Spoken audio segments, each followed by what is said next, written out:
Hey Rob, we've got some wonderful news, big boy. And news I'm sure you're gonna love.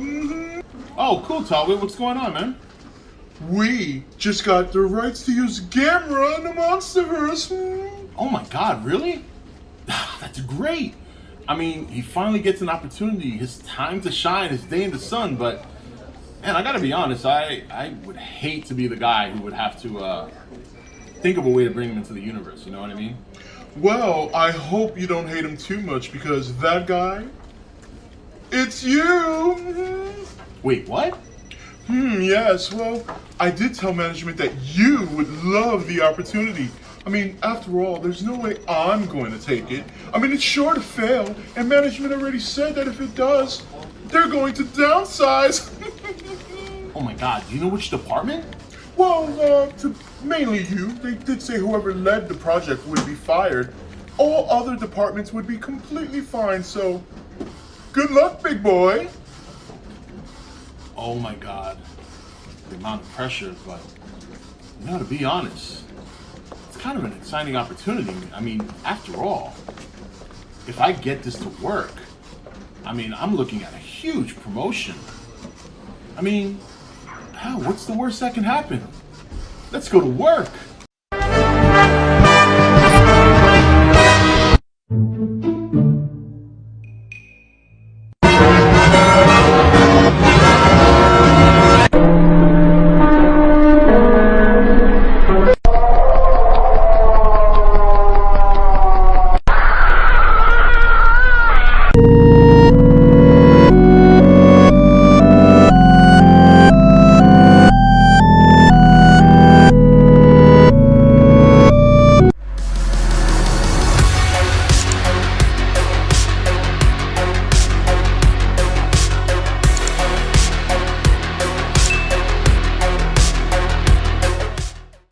Hey guys, welcome to E.T.N. and this first episode of How I Would Do It. You can do it! The series where you pick a movie franchise, or television show and ask me essentially to remix it, tell the tale of how I would have done it, and decide, did the studio do it better or should they have hired me?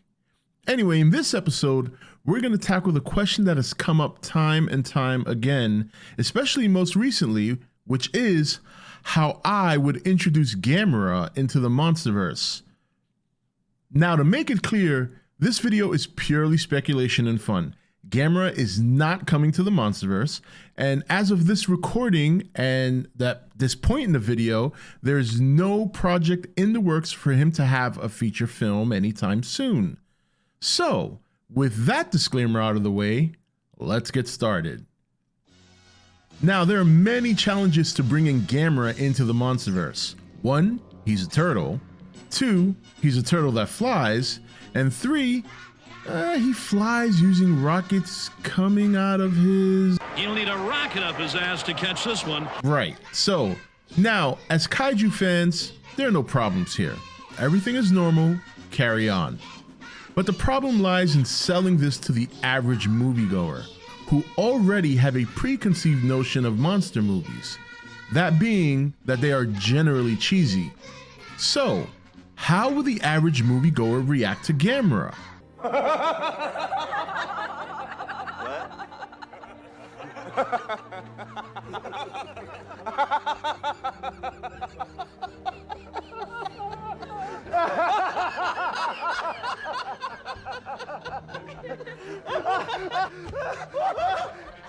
Gosh, great. Exactly. So, some tough decisions need to be made at some point during this pitch, but we will get to that a little later on, so make sure to stick around for this video. But wait! There's more!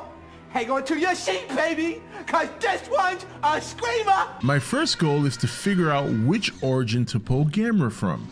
We have the Showa era Gamera, the Heisei era, and then the solo film Gamera the Brave. Well, the Showa era Gamera is awoken from an atomic bomb going off after a plane carrying the bomb is shot down and crashes into the Arctic. Pretty cool, but all too similar to Godzilla, and also does not fit in too well at this point in the Monsterverse. In the Heisei series, Gamera is actually a bioengineered monster from citizens from Atlantis, and himself is Atlantean, built for the purpose of defending Atlantis from Gaios. In Gamera the Brave, he's born from a red egg and believed to be the child of a former Gamera who sacrificed themselves to defeat a swarm of Gaios. So, reviewing these origins, the easy and obvious pick for me is the Heisei origins. Not only because it's the coolest of the three, but also, it actually narratively works perfectly into what I want to set up. See, Gamera being bioengineered and being from Atlantis perfectly allows us to link it to our recent, technologically advanced out of nowhere company from Godzilla vs. Kong, Apex. How do you ask? In Godzilla vs. Kong, Apex had an underground rail that led all the way to the other side of the planet. It had links and access to Area 51.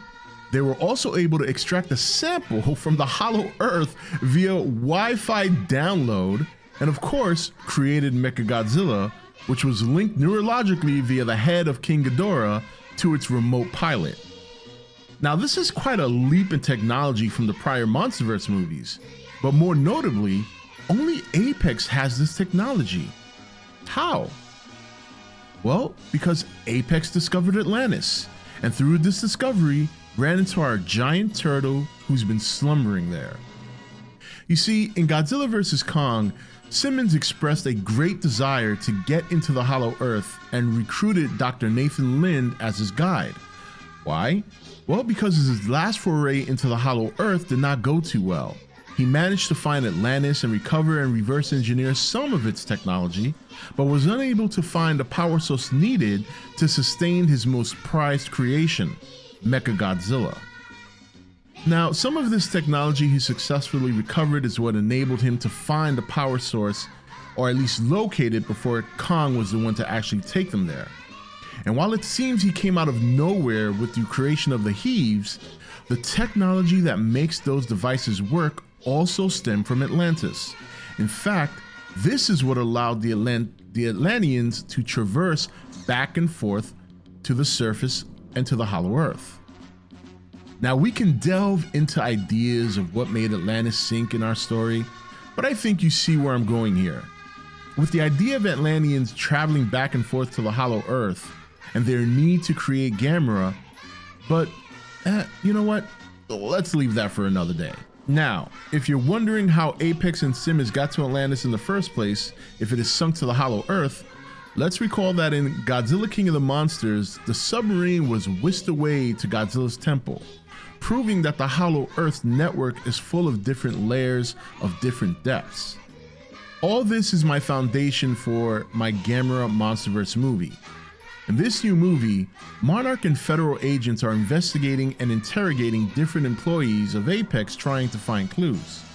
And this story slowly unravels in the aftermath of Godzilla vs. Kong. It is learned that Apex was working with the US government on reverse engineering technology from Atlantis. However, they were unable to recover more because of the run-in with Gamera, a run-in that woke the monster, but only long enough to scare off Apex as the monster went back to slumber. Run, bitch! Run! Simmons refused to return until they figured out a way to capture it without being detected by Monarch or worse, Godzilla. This plan is what originally inspired Mechagodzilla, and furthermore, what led to the events of Godzilla vs. Kong. Simmons felt building Mechagodzilla could kill two birds with one stone, defeat Godzilla, and return to Atlantis and kill Gamera. Then, Simmons would have all the power, the #1 apex predator, access to all the future technology to reverse engineer at his disposal with no one to stop him. Monarch, now knowing what Simmons discovered, realizes there is another Titan they have yet to document and are prepared to find it, study it, and how it works in the Titan ecosystem. An expedition is started with, well, you can insert your favorite movie stars wherever you want, and we are off on an adventure to Atlantis where Monarch discover and this time fully awaken Gamera. Now, me personally, for the sake of continuity, which I know is very sketchy at this point in the Monsterverse, I would at least have Kyle Chandler and Millie Bobby Brown return for this. In this story, this time, Madison Russell is a little older and now works side by side with Dad. My reason for this? Because I'm a genius. Well, in prior movies, it's been hinted that Madison seems to have some sensitivity to Titans. And keeping with the history of Gamera, this sensitivity will be realized on this journey. And in fact, it'll be the reason why Gamera awakens for good this time. In this Gamera movie, Gamera will finally expose himself to the world, but now comes the hard part. Making Gamera a kaiju that audiences take seriously. This is where we hit home on the fact that he was bioengineered by Atlanteans. The same technology that created the Heaves is the very technology Gamera uses for flight. Now, to keep the signature classic Gamera skill, it has to be used sparingly. And in fact, I plan on using it only once in the entire story. Once Gamera awakens, his #1 goal is to find and destroy his archenemy, Rodan. Alright, look. There's a give and take here. To establish Gamera in the Monsterverse, we have to fit him in with other monsters, and we don't have the budget to buy another kaiju. Gamera nearly dried the well. But seriously, this would be my prelude to Gamera, Godzilla, and a Kong showdown. You excuse us, two's company and three's an adult movie. We often ask the question, how do we one-up Godzilla vs. Kong by throwing Gamera into the mix? And why am I choosing Rodan and not Giles as his arch enemy in the solo film? Well, some of what I said before is true. If I am to pretend I am leading this project, I'm going to safely assume, and probably correctly so, that Legendary wouldn't afford me the funds to bring in another kaiju. But also, this gives Rodan a cool history as the reason Atlantis was destroyed, and a rivalry with Gamera. This not only gives fans a cool fantasy kaiju battle, but it further cements Gamera's history in this lore, as well as the idea that humans and titans of the Hollow Earth interacted through history. In this movie, Gamera wreaks havoc looking for Rodan. So we get him a bit of a solo kaiju film, as we always did, but also this allows us to tap into the history of Gamera having a connection with kids, or in this case, a young adult Madison Russell. I know you ask, why is there a connection between Madison and Gamera? Well, you don't think all the Atlanteans died, did you? I mean, yes, Madison and the Russells' ancestors are Atlantean. Whether from her father's side or mother's, take your pick. The fact is, by them creating the Orca to control Titans, seems like a technology only the mind of an Atlantean can figure out. To control large monsters, I mean, it's pretty sick when you think about it. Plus, why is this so far-fetched? I mean, Jaya's ancient ancestors rode with the Kongs, and she's still alive, and she has a connection to them. So is the idea that some Atlanteans survived and living in the Hollow Earth is so far-fetched? And why is it that Gamera can connect to Madison or even had a connection to others of the Atlantean race? Well, the source power. The same power that connected Ren to Ghidorah. The same power that allowed Apex to upload through what seemed like the Hollow Earth Wi-Fi.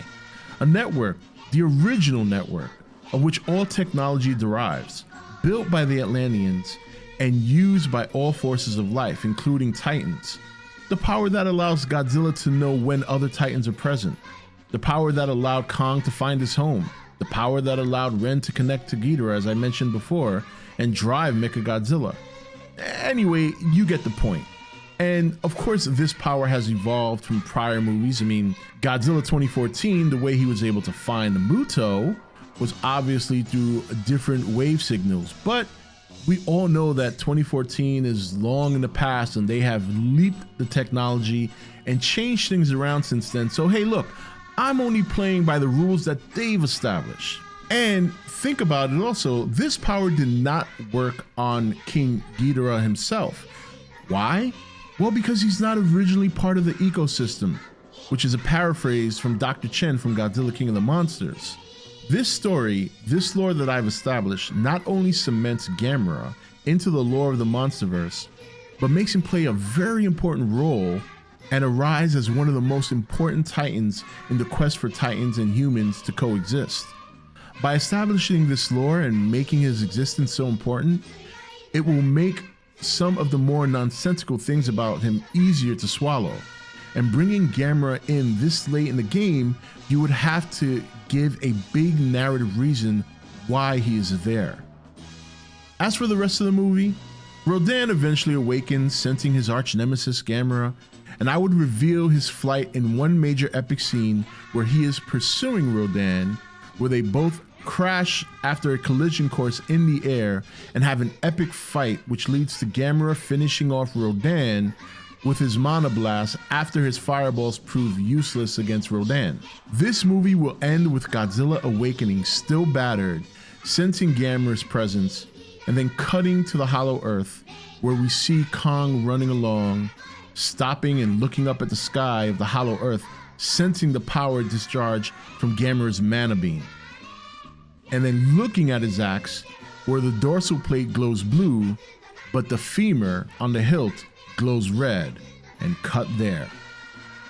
Anyway, guys, again, I'm just trying to play by the rules given to me by Legendary, but that is probably the best way I could think of incorporating Gamera into the Monsterverse while still keeping the interest level of the general audience. Remember, this is me making this more with the general audience in thought. I know many of you would just go complete original, make no alterations, but I gotta say, if we wanted the movie to succeed and if we wanted to work it into the Monsterverse, this is the best way I think we can do it. So I hope you enjoyed this video.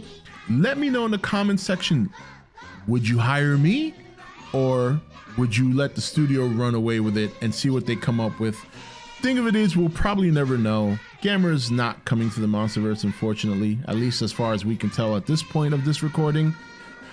But if he did, I hope they would do something similar to this. Anyway, I hope you enjoyed this video, and let me know what other movie, TV show, or movie franchise would you want me to remix and see just how I would do it.